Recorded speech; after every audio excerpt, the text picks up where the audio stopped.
স্কুলে আমাদের শেখানো হয় না টাকা কিভাবে আয় করতে হয়। স্কুলে শেখানো হয় না বাস্তব সমস্যা কিভাবে মোকাবেলা করতে হয়। স্কুলে শুধু শেখানো হয় ভালো রেজাল্ট করতে হলে অনেক বেশি পড়তে হবে। আরে ভাই, ভালো রেজাল্ট করে কি করব? চাকরি? যদি চাকরি না পাই? কারণ বাংলাদেশে এখন বেকারত্বের অভাব নেই। এই শিক্ষা ব্যবস্থা কি আমাদের উন্নতি করছে না ধ্বংস করছে? আমাদের বাস্তব জীবনে কি আদৌ কাজে লাগছে এই শিক্ষা ব্যবস্থা? আজকের ভিডিওতে এই সকল বিষয় নিয়ে কথা বলবো। আশা করি আপনি ভিডিওটি শেষ পর্যন্ত দেখবেন এবং চ্যানেলটি সাবস্ক্রাইব করে আমাদের পাশেই থাকবেন। তো চলুন শুরু করা যাক আজকের ভিডিও।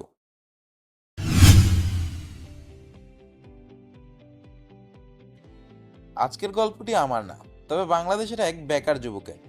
তিনি বলেছিলেন, একটা সময় ছিল যখন আমি প্রতিদিন সকালে ঘুম থেকে উঠেই প্রাইভেটে যেতাম।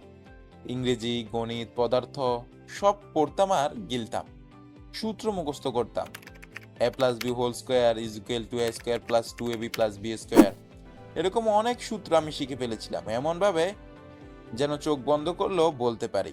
কিন্তু ভাই, যখন আমার টাকা দরকার ছিল আর আমার হাতে টাকা ছিল না, চাকরি ছিল না, বাবা অসুস্থ ছিল, তখন এই কঠিন বাস্তবতায় এ স্কোয়ার কিংবা বি স্কোয়ার কেউ আমার কাজে আসেনি। আমি যখন আমার শিক্ষককে জিজ্ঞেস করলাম, স্যার, আপনি কি কখনো এই সূত্র দিয়ে একটা টাকা ইনকাম করেছেন বা বাস্তব জীবনে কিছু করতে পেরেছেন এই সূত্র প্রয়োগ করে? তখন তিনি হেসে বললেন, আরে না, এগুলো তো শুধু পরীক্ষায় পাশ করার জন্য। এই সূত্র বাস্তব জীবনে কোনো কাজেই আসে না।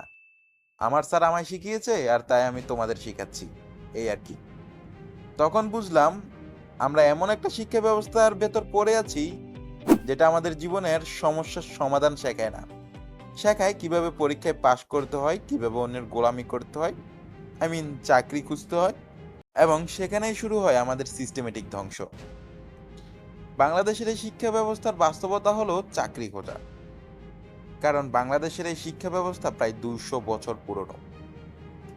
তার মানে ব্রিটিশ কাঠামোতে চলছে এই শিক্ষা ব্যবস্থা। আর তারা এমনভাবে এই সিস্টেমকে তৈরি করেছে যাতে আমরা শুধু চাকরিই খুঁজি, চাকরিই করি, চাকরি তৈরি না করতে পারি, উদ্যোক্তা না হতে পারি। আমরা স্কুলে যা শিখি তার 80% বাস্তব জীবনের কোনো কাজেই লাগে না। এটা আমার বানানো কথা না। গবেষণায় দেখা গেছে বাংলাদেশের বিশ্ববিদ্যালয় থেকে গ্রাজুয়েট করা 70% শিক্ষার্থী তাদের পড়াশোনার সাথে সম্পর্কিত চাকরি খুঁজে পায় না।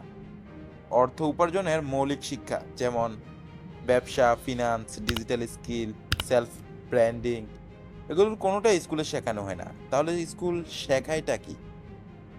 উত্তর জানা থাকলে প্লিজ কমেন্ট। আমি নিজেও প্রাইভেট পড়তাম, তাও আবার দিনে 2টা, শুধু এই চিন্তায় যে ভালো রেজাল্ট করলেই জীবন বদলে যাবে, ভালো একটা চাকরি হবে। কিন্তু এসএসসি এবং এসএসসি এর পর যখন বাস্তব জীবনে নেমে এলাম, তখন বুঝলাম আমাকে তো কেউ শেখায়নি কিভাবে একটা সিভি বানাতে হয়, কিভাবে একজন ক্লায়েন্টের সাথে কথা বলতে হয়, কিভাবে একটা ব্যবসা শুরু করতে হয়, কিভাবে মার্কেটিং করতে হয়, কিভাবে কোনো কিছু পরিচালনা করতে হয়। শুধু একটা জিনিসই শেখানো হয়েছে, সেটা হচ্ছে A square plus two AB plus B square, যা আমার বাস্তব জীবনে কোনো কাজেই আসেনি। আমরা যদি পার্শ্ববর্তী দেশ ভারতের দিকে তাকাই, তাহলে ভারতে আমরা দেখতে পাই যে ফাইন্যান্সিয়াল লিটারেসি এখন স্কুলের পাঠ্যসূচিতে ঢুকেছে। কিন্তু বাংলাদেশে এখনো সে উদ্যোগ দেখা যায় না, আর দেখা যাবেও না। যুক্তরাষ্ট্রের অনেক হাই স্কুলে শেখানো হয় কিভাবে ট্যাক্স দিতে হয়, কিভাবে বাজেট তৈরি করতে হয়। আর বাংলাদেশে একজন গ্রাজুয়েট স্টুডেন্টও জানে না কিভাবে একটি অনলাইন ব্যাংক অ্যাকাউন্ট খোলা যায়, কিভাবে ইনকাম সোর্স তৈরি করতে হয়। এখন প্রশ্ন হলো, আমরা 12 বছর ধরে পড়ি, কিন্তু আমাদের শেখানো হয় না কিভাবে টাকা আয় করতে হয়, কিভাবে নিজের পায়ে দাঁড়াতে হয়, কিভাবে টাকা ম্যানেজমেন্ট করতে হয়।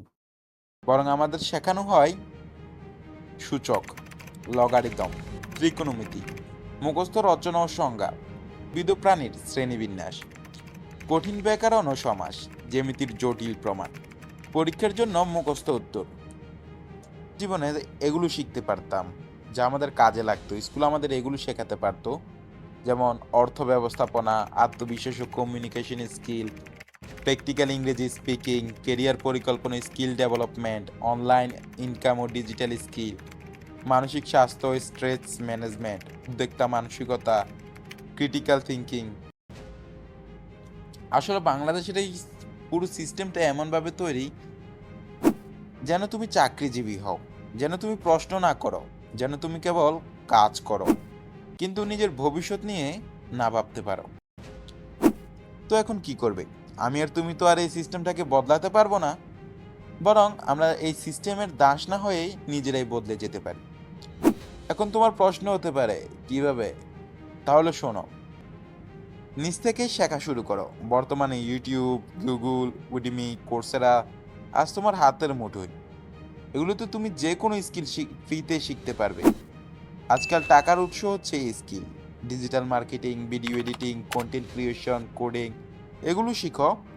1 ঘন্টার ফেসবুক, টিকটক, ইনস্টাগ্রামের স্ক্রল কমিয়ে সেই সময়টা শেখার পেছনে দাও। মনে রাখো, জ্ঞান তোমাকে পরীক্ষায় পাশ করায়, কিন্তু স্কিল তোমাকে জীবনে সফল করে। পরিশেষে একটা কথাই বলি, একটা শিক্ষা ব্যবস্থা যদি তোমাকে স্বাধীনতা না দেয়, তবে সেটা কোনো শিক্ষা ব্যবস্থা না, সেটা দাসত্বের প্রোগ্রাম। তুমি যদি নিজের জীবন বদলাতে চাও, তবে আজ থেকেই নিজেকে প্রশ্ন করো, আমি কি শিখছি, আর সেটা কি আমার জীবনকে বদলাবে? ভাই, যদি তুমি মনে করো এই ভিডিওটা তোমার চোখ খুলে দিয়েছে, তাহলে চ্যানেলটি সাবস্ক্রাইব করো এবং একটা কমেন্ট করো। আমি এখন থেকে নিজেই শিখবো। আর হ্যাঁ, যদি তোমার কোনো বন্ধু থেকে থাকে যারা রেজাল্ট নিয়ে দৌড়াচ্ছে, ওদের সঙ্গে এই ভিডিওটা শেয়ার করো। স্মার্ট হতে হলে শুধু পড়ালেখা নয়, স্কিল শিখো। পড়ালেখা হোক জ্ঞানের জন্য, আর স্কিল হোক নিজেকে সফল হিসেবে গড়ে তোলার জন্য। ধন্যবাদ।